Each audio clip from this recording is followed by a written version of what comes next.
الله رب العالمين. الصلاة والسلام على سيد الأولين والآخرين وصحابه الكاملين، أما بعد. أعوذ بالله من الشيطان الرجيم. بسم الله الرحمن الرحيم. وأنتم الأعلون إن كنتم مؤمنين. صدق الله العلي العظيم. মঞ্চে উপবিষ্ট শ্রদ্ধেয় সভাপতি মহাশয়, মহামান্য বিচারক মণ্ডলী, বহিরাগত অতিথিবৃন্দ, এক কথায় যারা জ্ঞানের গুণের মর্যাদা ও বয়সে বড়, তাদের প্রতি যথাযোগ্য শ্রদ্ধা ও সম্মান। সমবয়সীদের প্রতি আত্মিক প্রীতি ও ভালোবাসা, বক নিষেধের প্রতি সীমাহী স্নেহ জানিয়ে আমি কিছু বলার প্রয়াস রাখছি।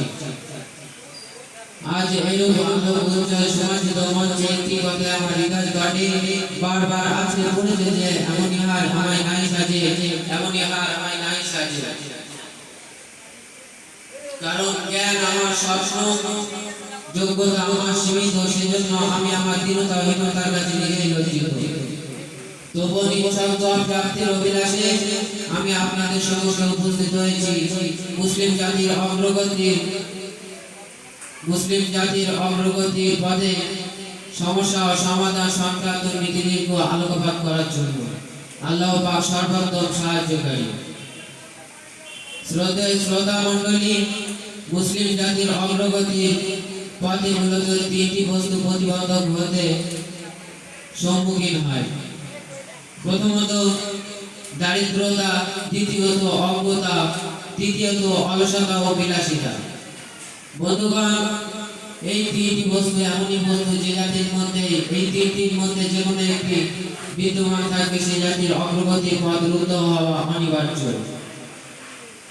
আর এই তিনটি বস্তু বর্তমান মুসলিম সমাজে সর্বাধিক পরিলক্ষিত হওয়ার কারণে আজ মুসলিম সমাজে ব্যাপকভাবে প্রতিষ্ঠিত হওয়ার কারণে মুসলিম সমাজ বিভিন্ন সমস্যায় জর্জরিত। এমনকি আরব দুনিয়ার দিকে দৃষ্টি ঝলক মারলেই দেখতে পাওয়া যায় তাদের অজ্ঞতা মুক্ত দারিদ্রতার ছোঁয়া না লাগা সত্ত্বেও আজ গোটা আরব আমেরিকার গোলামিতে দিনাতিপাত করছে। কিন্তু কেন? বিলাসপ্রিয় হওয়ার কারণে। বন্ধুগণ, এবার লক্ষ্য করুন দারিদ্রতার কারণে কিভাবে মুসলিম সমাজ অগ্রগতির পথে পিছিয়ে। দেখুন, বর্তমান মুসলিম সমাজে বহু শিক্ষিত মেধাবী ছাত্রছাত্রী আছে যাদের উৎসাহ, উদ্দীপনা ও স্পৃহা পর্যাপ্ত পরিমাণে থাকা সত্ত্বেও আজ যুগোপযোগী নিত্য নতুন জিনিস আবিষ্কার করতে অপারগ। এমনকি বৈদ্যুতিক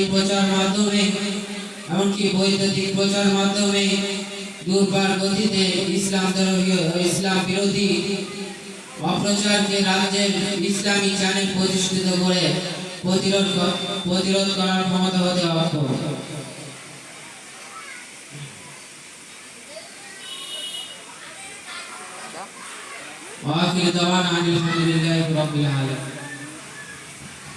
আলহামদুলিল্লাহ, এতক্ষণ আমরা মাদ্রাসার এক ছাত্র ভাইয়ের মুখ থেকে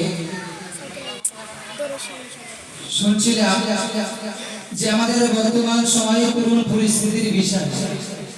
এটাই বক্তব্য, মূল টার্গেট এটাই বোঝা যাচ্ছে আমাদের সমাজকে যদি উন্নতি করতে হয় তাহলে আমাদেরকে আগে শিক্ষার ধাপ বাড়াতে হবে।